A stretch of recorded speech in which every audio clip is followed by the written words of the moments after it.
नमस्कार, हम छी सुजीत कुमार झा। हमरा सब लक्षित नरेंद्र शर्मा जी।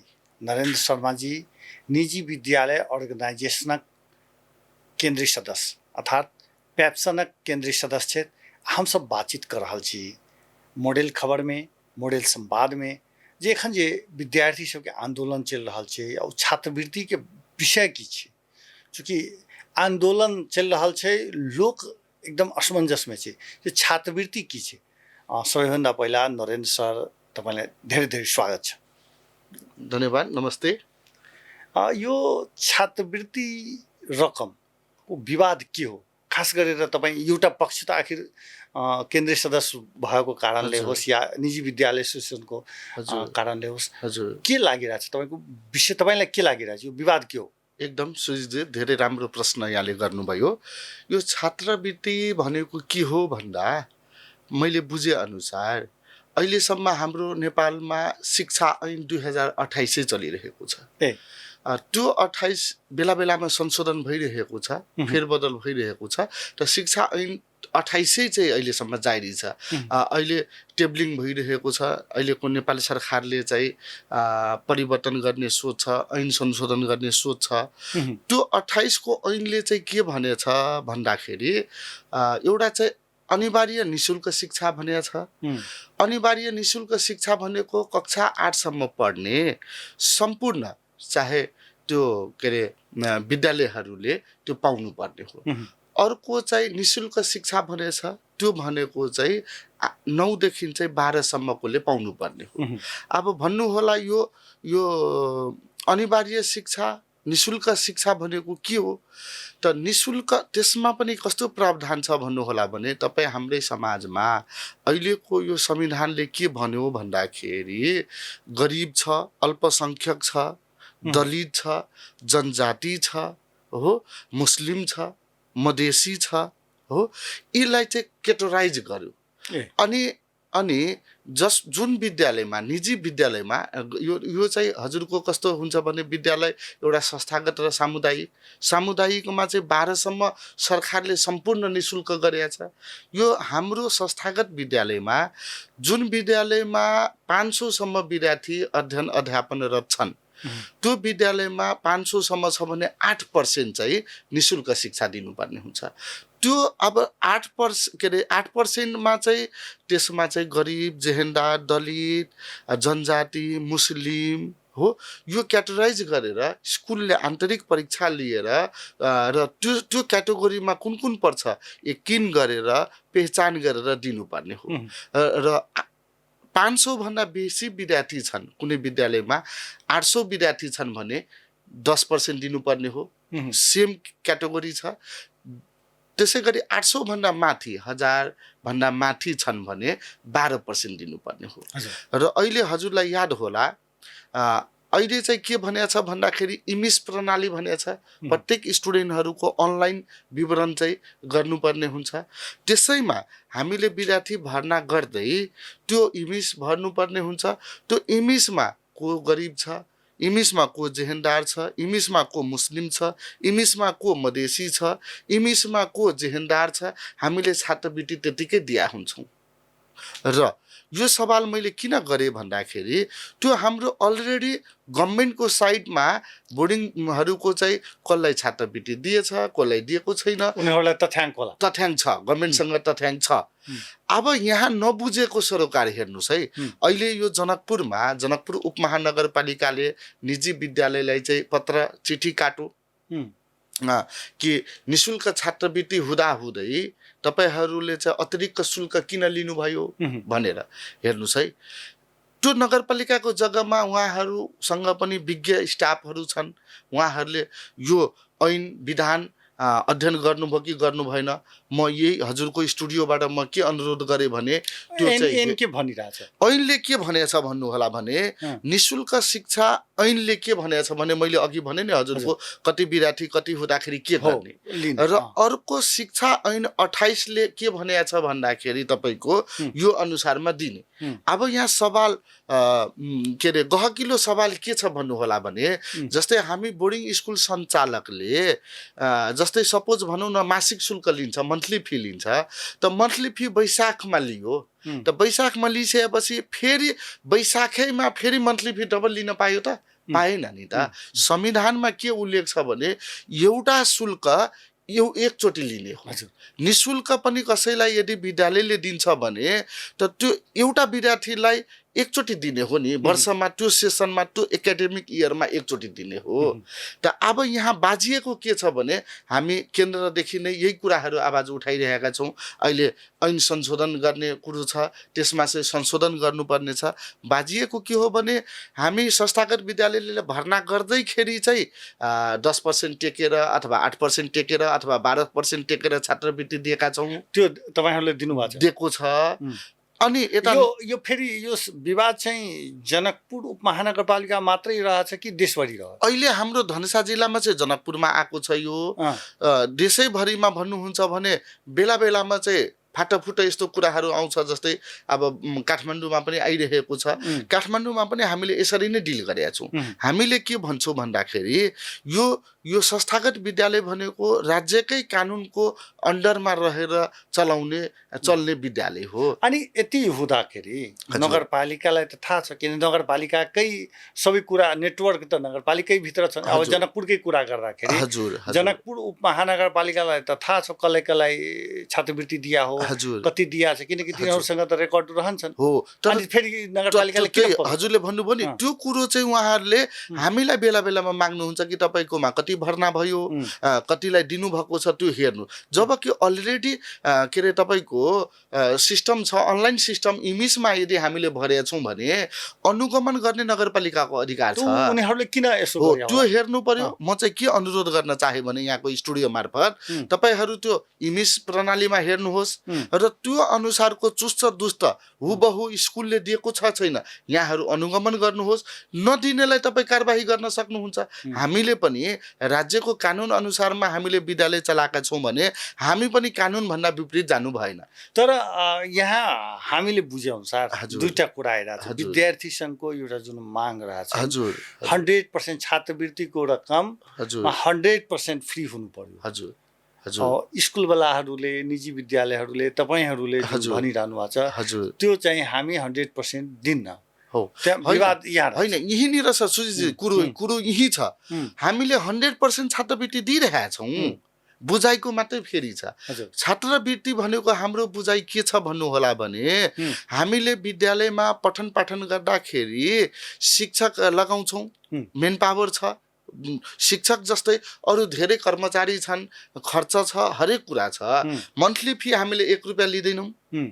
रह्यो कुरो अब कोही छात्रवृत्तिवाला स्टुडेन्ट भेहिकलमा चढेर आउँछन्, गाडीमा चढेर आउँछन्। गाडीमा त हामीले त एक्स्ट्रा हाम्रो लगानी छ त, फ्युल हाल्नुपर्छ, ड्राइभर छ, खलासी छ, होइन। त हामी के भन्छौँ भने ठिक छ, जुन हामीले दिनुपर्ने सहुलियत गर्नुपर्नेमा हामीले 1 रुपियाँ मागेको छैनौँ।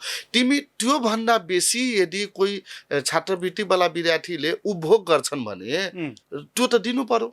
जस्तै एउटा इक्जाम्पलको लागि भनौँ न, हामी कुनै जग्गा जान्छौँ नेपालमा अथवा हाम्रो हिन्दू समुदायमा कस्तो छ भने अतिथि देवो भव भनिन्छ। स्कुलमा के अरे घरमा आइसकेको पाहुनालाई सादर सत्कार गर्नुपर्छ एउटा छ नि भनाइ, होइन, गर्छन्। तर हामी कोही इमान्दार गरिबको घरमा हामी जान्छौँ, त्यहाँनिर हामी अपेक्षा राख्छौँ कि मलाई चाहिँ चिसो खुवाइदियोस्, होइन, कोल्ड ड्रिङ्क्स दियोस् भनेर। त्यो सोच्नु गलत हो नि।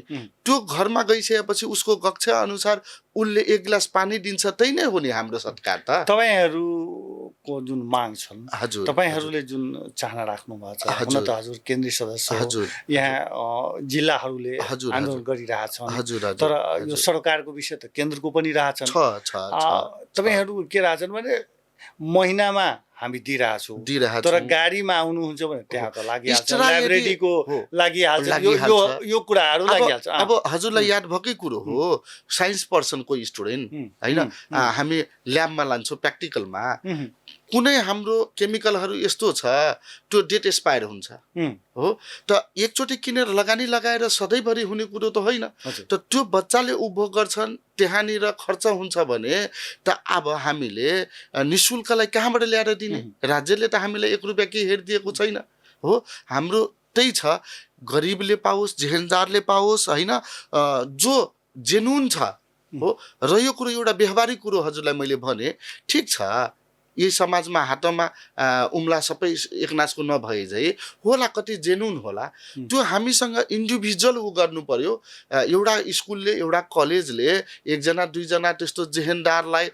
जेनुनलाई हामीले त्यो खर्च पनि हामी कानुनमा नभए पनि हामी व्यवहारिकमा गरिदिन्छौँ र हामीले गरेका पनि छौँ तर यहाँनिर के आयो भन्दाखेरि राजनीतिक हिसाबमा होइन यो हाम्रो कानुनको अधिकार हो हामीलाई हुनै पर्छ यदि भन्नुहुन्छ भने त हामीले पनि त अहिले अधिराज्यभरिमा त्यत्रो अहिले भनौँ न सरकारी विद्यालय सामुदायिक विद्यालय र संस्थागत विद्यालय गरेर 25% भनौँ न 100मा 25% स्टुडेन्ट चाहिँ हामी प्राइभेट स्कुलले चाहिँ हामीले स्पेस कभर गरेका छौँ भने हाम्रो पनि त लगानी छ त त्यो लगानीमा राज्यले हामीलाई चाहिँ पुरस्कृत गर्नु कहाँ हो कहाँ ल ठिक छ अहिले हेर्नुस् न बजारमा समाजमा देखिन्छ डाक्टर पढ्ने कहाँका छन् त बोर्डिङ स्कुलको इन्जिनियर कहाँका बोर्डिङ स्कुलको त्यो पनि एउटा लगानी छ स्वीकार गरिरहेछ हामी निजी विद्यालयको सञ्चालक पनि त यही राज्यको नागरिक हो नि त हामी यही कानुन टेकेका छौँ नि त हो त त्यो राज्यले कुनै बेला हामीलाई बोलाएर ल तपाईहरुले हाम्रो राज्यको लगानी बिना यति गरिदिनु भएको छ र एउटा शब्दले वर्ड्सले पनि पुरस्कृत गर्नुपर्ने हो नि तर तिरस्कृत हाम्रो बुझाइ के छ भन्दाखेरि यसरी गरेर अनि वीरगञ्जमा कस्तो छ विराटनगर कस्तो छ पोखरा नारायणघाट त्यहाँहरु कस्तो चलिरहेछ कि आखिर तिनीहरु ठाउँमा त विवाद छैन सबै जग्गा यो शिक्षा ऐन हजुरको चाहिँ 28 टेकेर भएको छ 2 छात्रवृत्ति निशुल्क दिएको छ तर निशुल्क छात्रवृत्ति विद्यालयले पनि होइन र त्यही निशुल्क छात्रवृत्ति विद्यालयले र फेरि निशुल्क छात्रवृत्ति नगरपालिकाको सिफारिसमा हो भने यदि 10% को जग्गा त 20% भयो त हामी के भन्छौँ भने हजुरको यो उसबाट मिडियाबाट भन्दाखेरि हामी छात्रवृत्ति दिन तयार छौँ तर कानुनले भने जस्तो चाहिँ 10% हामीसँग लिनुस् न हामी दिन तयार छौँ र त्यो चाहिँ एप्रोचको आधारमा हामीलाई नगराइदिनुस् जेनुन विद्यार्थीलाई चाहिँ गराइदिनुस् के तिनीहरु एक्जामहरु के लिदैन केही लिदैन सिधै नाउ सिफारिस आउँछ अब त्यो एक्जाम कसरी लिए कसरी के गरे त्यो हामी अनभिज्ञ छौँ त्यो बारेमा हामीलाई थाहा छैन हामी त के भन्छौँ भने ठीक छ सम्मान गर्छौँ अहिले 753 वटा तह भनेछ सिंहदरबार चाहिँ 753 वटा भनेछ हो हामी पनि त्यही तहमा नै छौँ हामी सम्मान गर्छौँ यहाँहरूलाई बरु हजुरहरूले के गरिदिनु पर्यो भने हजुरको यो मिडियाबाट मैले के अनुरोध गरेँ भने सेसन टाइममा वैशाखमा जुन विद्यार्थी जस्तै पिजी देखि 10 सम्म भर्ना हुन्छ 9 सम्म त्यतिखेर हाम्रो 1000 विद्यार्थी छ भने तपाईको 1000 विद्यार्थी छ भने 100 जनाले 10% पायो त्यो 100 जनाको यहाँको विज्ञ राखेर यहाँको मेन पावर राखेर हाम्रो स्कुल कलेजमै आएर यहाँले छात्रवृत्तिको एक्जाम लिदिनुस् न हामी सम्मान गर्छौँ हामी दिन तयार छौँ तर दोहोरो छात्रवृत्ति हामीसँग नलिनुस् र त्यो छात्रवृत्तिको नाममा गलत विद्यार्थीलाई सिफारिस नगरिदिनुहोस् हामीलाई यहाँ समस्या कहाँ छ भन्नु होला भन्दाखेरि अब मार्केटमा चाहिँ कुनै हाम्रो संस्थागत विद्यालयहरू कहलिएको स्कुल छ छात्रवृत्ति हामीले दिएका छौँ अनि त्यो छात्रवृत्ति वाला यदि जेहेन्दार परेको छैन राम्रो भएको छैन भने बजारमा गएर गलत एक्टिभिटिज गरेको छ अनि त्यो जग्गामा पनि हामी हिमताई भएको छ बेइज्जत भएको छ कस्तो स्टुडेन्टलाई चाहिँ छात्रवृत्ति दिँदो रहेछ भनेर हामी बेइज्जत भएको छौँ हो त्यही भएर अनुरोध छ कानुन अनुसारमा हामी दिन तयार छौँ एकहोरो चाहिँ जति कानुनले पाउने छ त्यो छात्रवृत्ति हामी जतिखेर पनि दिन तयार छौँ बरु त्यसमा थपेर व्यवहारिक हिसाबमा 1-2 जेनुन हामी अझ पनि दिन तयार छौँ तर दोहोरो छात्रवृत्तिको नाममा हामीलाई चाहिँ शोषण नगरिदिनुहोस् हामीलाई नअल्झाइदिनुहोस् भनेर म अनुरोध गर्दछु अहिले आन्दोलन कुन ठाउँमा गइरहेछ अहिले आन्दोलन हो यही सवालमा मैले के भनिरहेको छु भने स्टुडेन्ट भाइ बहिनीहरूलाई यो मिडियाबाट यहाँको स्टुडियोबाट म के अनुरोध गरेँ भन्दाखेरि यो स्टुडेन्ट भाइ बहिनीहरूको यो आन्दोलन होइन यो आन्दोलन भनेको हाम्रो नगरपालिकासँगको आन्दोलन हो यो स्टुडेन्टको पनि आन्दोलन होइन अभिभावकको पनि होइन स्टुडेन्ट को हक हितको लागि जहिले हाम्रो यो संस्थागत विद्यालय तत्पर छ, तयार छ। भोलिको दिनमा पनि तर हामी तयार रहन्छौँ। सडकमा नेभी सङ्घलाई पनि हो, देखिन्छ। नेभी सङ्घ देखिन्छ। हो, त्यो नेभी सङ्घलाई चाहिँ म अन्यथा भन्दिनँ। नेभी सङ्घलाई म के अनुरोध गरेँ भने यहाँहरू तिनीहरूलाई चाहिँ एकत्रित गरेर हामीसँग चाहिँ नगरपालिका थ्रु हुन्छ कसरी हुन्छ तिनीहरूलाई सम्झाइ बुझाइ गरेर त्यो बाटोमा लगिदिनुहोस्। अहिले पढ्ने उमेर हो ती बच्चाहरूको, अहिले ती बच्चाहरूको सिक्ने उमेर हो। यो अहिले 10-12सम्म भनेको विद्यालय भइसक्यो। अहिले राजनीतिक पहिले टियुमा भएको जस्तो 12सम्म स्कुल लेभलमा राजनीतिक भनेको छैन हो। त्यही भएर राजनीतिक खेला बेलामा हामी लगाइदिउँ हाम्रा नानी बाबुहरूलाई, ती बालबालिकाहरू अबोध हुन् हो। ठिक छ, मैले अघिदेखि पटक पटक भनेको छु, जेनुन छ। त्यो जेनुन यदि 10%मा अटेन, 12%मा अटेन भने त्यसमा चाहिँ 13 गर्नुपर्छ, 15 गर्नुपर्छ। हामी गर्न तयार छौँ जेनुनलाई चाहिँ। हजुर ठिक छ। हजुर, जनकपुरको नगरपालिका, खास गरेर नगरपालिका भनौँ, मेयर भनौँ, हजुर, मनोज शाहले के भनिरहेछ? मनोजजी चाहिँ के भनिराख्नु भएको छ भन्दाखेरि होइन, यो नगरपालिकाको अधिकारको कुरो हो, यहाँहरूले दिनुपर्छ हो। त ठिक छ। त फेरि पत्र त एउटा अझै पठाएको थियो, त्यो पत्रले दुईटा बल्झिरा चाहिँ त्यही नगरपालिकाले नै हामीलाई 4 महिना अगाडि पठाउनु भयो कि अब निशुल्क गराइदिनुहोस्। हामीले त्यो अनुसार गरेका छौँ र यसमा पूर्ण निशुल्क भनेको परीक्षा शुल्क भयो, नामाङ्कन भयो होइन, सबै कुराहरू चाहिँ अब यो 81मा चाहिँ भएन, 82देखि लिनुहोस् भनेर अनुरोध गर्नुभयो। हामीले ठिक छ, त्यतिखेरसम्म एउटा कार्यविधि बनाउनुहोस्। यहाँहरू नगरपालिकालाई हामी एगेन्स्टमा जाँदैनौँ, कार्यविधि बनाउनुहोस्, हाम्रो पनि मान्छे राख्नुहोस् त्यसमा र मिलेर जाउँ होइन। यो भनेको साझा सवाल हो।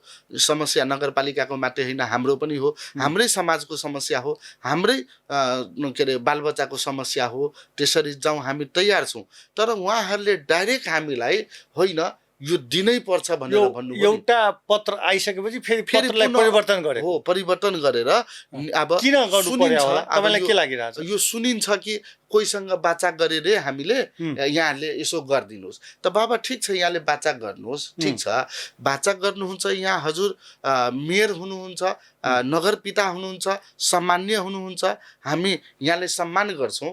त त्यो बाचा भनेको त्यो व्यवहारिक कुरो हामीसँग व्यवहारिक हिसाबमा गरिदिनुहोस् न, तर कानुन नबनाइदिनुहोस्। मेयर साहब तीर्थमा जानुभयो, अहिले तीर्थमा तपाईहरू विद्यालय बन्द गरिदिनु। हजुर हजुर। अब त्यसले त आम विद्यार्थीलाई त ठुलै समस्या छ। हामी यो विषयमा चिन्तित छौँ। हामी भोलि गएर ती बच्चाहरूको चाहिँ भविष्य के अरे अगाडि बढाउनु पर्ने हाम्रो दायित्व हो होइन। यसो गर्दाखेरि हामीलाई लस छ विद्यालय बन्द गर्दाखेरि कि अब मिथिलाञ्चलको ठुलो पर्व भनौँ न हाम्रो के अरे विवाह पञ्चमी आउँदैछ, त्यतिखेर पनि प्राविधिक कारणले विद्यालयहरू बन्द नै हुन्छ। अनि योभन्दा अघि त 1 महिना करिब बन्द भयो, दसैँदेखि छठसम्म चाडबाडमा बन्दै थियो हो। अनि फेरि अब हाम्रो तराईमा चाहिँ जाडो पनि त्यस्तै हुन्छ हो। त्यो बेलामा पनि नचाहँदै बन्दै गर्नुपर्ने हुन्छ। कोर्स नसकेको अवस्था छ। फेरि पनि हजुरले भन्नुभयो जस्तै धेरै बुद्धिजीवी अभिभावकहरूबाट साथीभाइहरूबाट कस्तो आएको छ भने यहाँहरू पढे लेखेको भएर पनि विद्यालय बन्द किन गर्नुभयो त? तर हामीलाई चाहिँ यो एकदमै गाह्रो भएर मात्रै हामीले बन्द गरे हो। हाम्रो चाहिँ मनले, हृदयले, भावनाले हामीले बन्द गर्न खोजेको होइन। बाध्यात्मक परिस्थितिले यसको अरू विकल्प नभएर हामीले बन्द गरे। बन्द बाहेक अर्को विकल्प थिएन? बन्द बाहेक अर्को विकल्प भन्नाले नभए यसो हुन्छ, यसो गर्नुहोस् है। उहाँहरूले चरमबद्ध, हामीले भनेका थियौँ सुरुमा चरमबद्ध हामी आन्दोलन गर्छौँ। उहाँहरूले बोलाएर हामीलाई चाहिँ कुनै हिसाबको चाहिँ त्यो वातावरण दिनुभएको भए आज हामी बन्द गर्ने अवस्थामा थिएनौँ। अहिले बन्द हुँदै पनि हजुरको मार्फत के भन्न चाहे भन्दाखेरि हामीलाई बन्द गर्ने, त्यसरी गर्ने, राजनीति गर्ने हाम्रो सोच छैन संस्थागत विद्यालयको। यहाँहरू जति सक्दो हामीलाई हो, हाम्रो माग पनि यो होइन, यो मागै होइन हाम्रो। जति सक्दो हामी चाहिँ के भयो भन्दाखेरि हामी कानुनबाट चाहिँ वञ्चित भइरहेछौँ। एउटै शीर्षकमा छात्रवृत्तिको नाममा चाहिँ दोहोरो छात्रवृत्ति दिनु परेको छ। हामीलाई अन्याय भयो, यसलाई सम्बोधन गरिदिनुहोस्, यसलाई हेरिदिनुहोस्। यति हेरिदिनु भयो भने भोलिबाट हाम्रो विद्यालय खुल्छ, यति अनुरोध गरेँ यहाँको उसबाट हो मैले। अनि मेयरले हजुर बन्दीपछि तपाईँहरूसँग केही कुरो गर्नुभएको छ? स्टाफहरू अहिले त उहाँ बाहिर हुनुहुन्छ। हो, तीर्थमा जानुभएको छ हजुर, उहाँको त। स्टाफहरू त्यहाँको कर्मचारीहरू होइन आउनुहोस् तपाईँहरू त आउनुहोस्, तर यहाँ सम्बोधन के अरे सम्बोधन भन्न आयो पत्र ठाडो छ होइन। मेयर साहबको निर्देशनमा पत्र आएको छ। हामीले के बुझेका छौँ भन्दाखेरि मेयर साहब बिना हामी बस्यौँ भने त उपलब्धिमूलक हुँदैन। त हामी मेयर साहबकै पर्खाइमा छौँ। हाम्रो के अरे ऊ छ कि मेयर साहब आज नभए भोलि आउनुहुन्छ अनि हामीलाई विश्वास छ पक्कै पनि उहाँ भनेको अग्रज व्यक्तित्व हुनुहुन्छ, उहाँ भनेको समाजसेवी हुनुहुन्छ, उहाँ लेखपढ गरेको विद्वान व्यक्ति हुनुहुन्छ, पक्कै पनि यो समस्यालाई समाधान गर्नुहुनेछ जस्तो हामीलाई विश्वास छ। त्यसपछि मात्र निकाय तिनटै पक्ष यदि नगरपालिका हजुर यहाँ चाहिँ खास गरी निजी विद्यालयवालाहरू हजुर र विद्यार्थीहरू तिनटै पक्ष एक ठाउँमा बस्न वातावरण बन्न सक्छ मजाले। तपाईँहरूलाई कुनै आपत्ति? हामीले केही आपत्ति छैन। हामीले दिँदै आएको कुरो हामी दिन तयार छौँ हो। हामीलाई चाहिँ खालि दोहोरो नलिनुहोस् र अर्को खबरदारी हामीले के गरेका छौँ भन्दाखेरि हुने कुरो चाहिँ हुनेलाई दिनुहोस् के।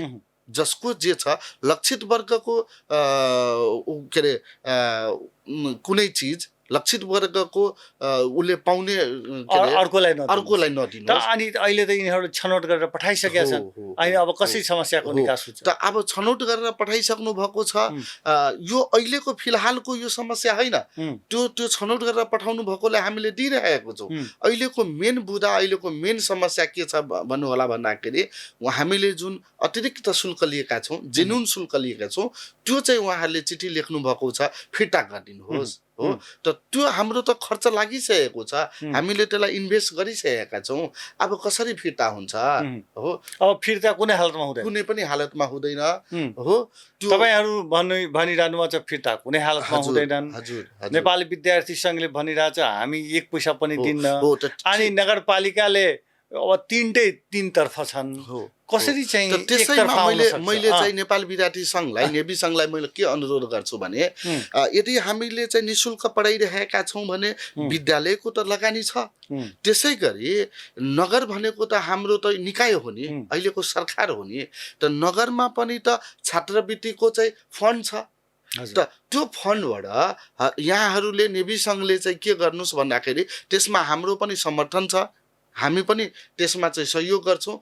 त्यो फन्डबाट जेन्युन खर्च चाहिँ त्यो फन्डबाट चाहिँ गराइदिनुहोस् हो। र अझ हामीले चाहिँ के भनेका छौँ भन्दाखेरि हो यही सवालमा चाहिँ गहन विषय के छ भन्नु होला भने संविधानले त के भनेको छ भन्दाखेरि 12सम्म पढ्ने विद्यार्थीहरू नेपालको नागरिकको सन्तानलाई चाहिँ निःशुल्क शिक्षा भनेको छ। गभर्मेन्टमा पढ्नेलाई त निःशुल्क शिक्षा दिएको छ, तर 25% जुन अघि मैले भनेको थिएँ संस्थागत विद्यालयमा निजीमा पढेको छ त्यो लगानी त सरकारको त गइरहेको छैन। त हजुरकै स्टुडियोबाट हामी के भन्छौँ भने हाम्रो यो केन्द्रीय प्याप्सनको जोरदार माग पनि छ, भाउचर प्रणाली लगाइदिनुहोस् यहाँले सरकारले। यो भाउचर प्रणाली के हो? भाउचर प्रणाली भनेको के हो भन्दाखेरि जस्तै एउटा स्टुडेन्टमा गभर्मेन्ट स्कुलमा पढाउँदाखेरि एउटा स्टुडेन्टमा सपोज एक क्लासको विद्यार्थीमा तपाईँको लगानी कति छ त? आखिर निःशुल्क गर्नुभएको छ नि त हो। त यदि सपोज 1500 रुपियाँ एउटा विद्यार्थीमा लगानी छ भने त्यही राज्यको 25% विद्यार्थी चाहिँ हामीसँग बोर्डिङमा पढेको छ भने त त्यो दुःख गरेर बोर्डिङमा पढ्ने सबै धनीकै बच्चा पढेछन् भन्ने कुरो छैन। यो मैले प्रश्न गर्न चाहे। दाउरा बेच्ने गरिबको चिया बेच्नेको बच्चा पनि पढेको छ हो। म सिस्टमको विरोध गर्न खोजेको छुइनँ, सरकारीमा चाहिँ नराम्रो पढाइ छ मैले भन्न खोजेको छुइनँ। तर अहिले राजनीतिक अस्तव्यस्तताले गर्दाखेरि सरकारीको तपाईँको प्रशासन भनौँ न डिस्टर्ब भएर विद्वान टिचरहरू सरकारीमा हुनुहुन्छ, त्यो डिस्टर्ब भएर सरकारी अहिले किचलो भएको छ, सरकारीमा पढाइ भएको छैन। त्यो कारणले गर्दाखेरि एक छाक कम खाएर बचाएर गार्जनहरू गरिब गार्जनहरूले पनि निजीमा पढाउन खोज्नु भएको छ। यदि त्यो जग्गा यदि भाउचर प्रणाली यदि सरकारले लागू गरिदिने हो भने 1500 रुपियाँ सपोज 1 को विद्यार्थीलाई सरकारको लगानी छ भने त्यो गार्जनले पनि पाउनुहुन्थ्यो। त्यो पैसा लिएर यिनै कुराहरू एउटा ड्रेस हाल्न सक्थ्यो, उसले मन्थली फी त हाम्रो बोर्डिङमा पैसा तिरेर पढाउनु भएको छ। तर अतिरिक्त क्रियाकलापहरू जस्तै कपी किन्नलाई हुन्थ्यो, बल पेन किन्नलाई हुन्थ्यो, ड्रेस किन्नलाई हुन्थ्यो, अथवा अहिलेको समयमा चाहिँ ब्यालेन्स डाइट होइन पोषण खालको खानेकुराहरू सरकारी स्कुलमा अहिले तपाईँको आइरहेको छ। 8 क्लासको अहिले त माविसम्मको विद्यार्थीलाई खाजा पनि आइरहेको छ। त्यस्तो एउटा आफ्नो बच्चालाई केही पोषण खानेकुराहरू निजी विद्यालयतिर पनि दिनु पर्थ्यो। अनि सरकारको लगानी त चौतर्फी हुन्थ्यो नि त। आखिर त्यो 25% त अहिले सरकारको केही लगानी देखिएन। त्यसरी गर्दाखेरि सरकारको लगानी त्यता पनि देखिन्थ्यो कि, र यसो गर्दाखेरि हामी अझ जिम्मेवारी हामीमाथि अझ जिम्मेवारी बोध बेसी हुन्थ्यो। किन जिम्मेवारी बेसी बोध हुन्थ्यो भने यदि हामीले नराम्रो शिक्षा दीक्षा दियौँ भने अनि गभर्मेन्टले लगानी लगाएको छ, उसले चाहिँ हामीभन्दा राम्रोतिर खोज्ने भयो, अझ पढाइको स्तर बढ्ने थियो कि भन्ने हाम्रो ठम्याइरहेको छ। अनि भाउचर प्रणाली हामीले त्यही भएर राज्यको जति छ सबलाई चाहिँ एउटै व्यवहार गर, काखा पाखा नगर भनेर यो हाम्रो केन्द्रीय प्याप्सनले यो आवाज उठाइरहेका छौँ हामीले।